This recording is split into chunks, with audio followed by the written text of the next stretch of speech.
Hello, నేను missus రావు. వ్యవసాయాన్ని లాభచాటుగా మార్చాలనేది చంద్రబాబు నాయుడు గారి యొక్క ఆలోచన.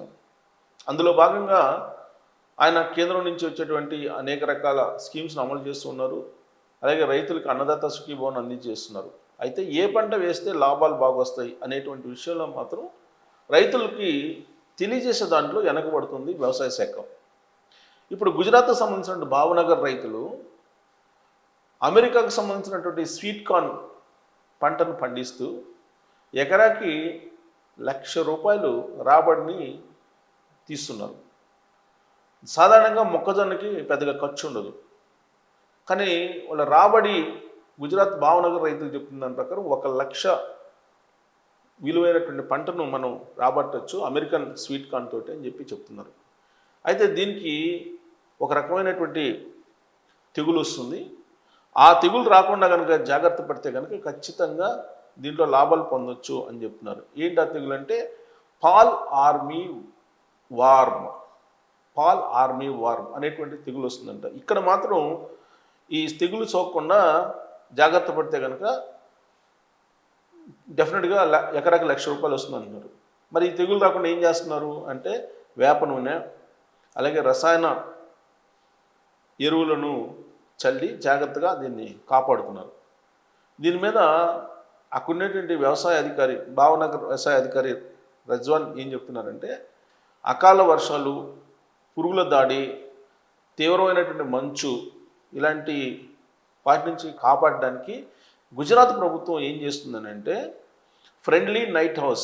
ఎకో ఫ్రెండ్లీ నైట్ హౌస్ పద్ధతిని అనుసరిస్తుంది.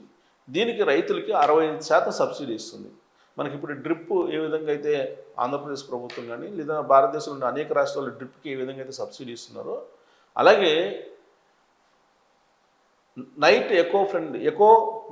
నైట్ ఫ్రెండ్లీ అనేటువంటి దాన్ని వాళ్ళు అనుసరిస్తున్న పద్ధతి. దానికి ఆ పద్ధతి కోసం 65% సబ్సిడీతోటి గుజరాత్ ప్రభుత్వం ఎకో ఫ్రెండ్లీ నైట్ హౌస్ కనుక ఉపయోగిస్తే ఈ అమెరికన్ స్వీట్ కార్న్కి ఎలాంటి తెగుళ్ళు రావు, అలాగే ఎలాంటి మందులు కూడా కొట్టాల్సిన అవసరం లేదు. అప్పుడు ఎకరాకి ₹1,00,000 వస్తుందని చెప్పి చెప్తున్నారు. సో కాబట్టి మీరు ఏవైనా డౌట్స్ ఉంటే కనుక మీరు కూడా గుజరాత్ భావనగర్కి వెళ్ళి అక్కడ మన రాష్ట్రానికి తెలుగు రాష్ట్రాలకు సంబంధించినటువంటి వ్యవసాయ అధికారులు పరిశీలన చేయొచ్చు, అధ్యయనం కూడా చేయొచ్చు. ప్రస్తుతం అక్కడ ఒక్క భావనగర్లోనే దాదాపు 896 హెక్టార్లలో ఈ అమెరికా స్వీట్ కార్న్ని పండిస్తూ రైతులు భారీ లాభాలు పొందుతున్నారని చెప్పి చెప్తున్నారు. మరి ఆ పంట మన తెలుగు రాష్ట్రాల్లో వేస్తే అదే తరహాలో సక్సెస్ అయ్యే అవకాశం ఉందా? ప్రభుత్వం ప్రత్యేకించి ఎకో ఫ్రెండ్లీ హౌస్ని ఏర్పాటు చేసి ఎకో ఫ్రెండ్లీ నైట్ హౌస్ని 65% సబ్సిడీతోటి రైతుల్ని ఎంకరేజ్ చేస్తే లాభాలు పొందే అవకాశం ఉందా? ఆ పంట వైపు మొగ్గు చూపుతారా అనే దాని మీద మీరు కామెంట్ చేయొచ్చు. Thank you.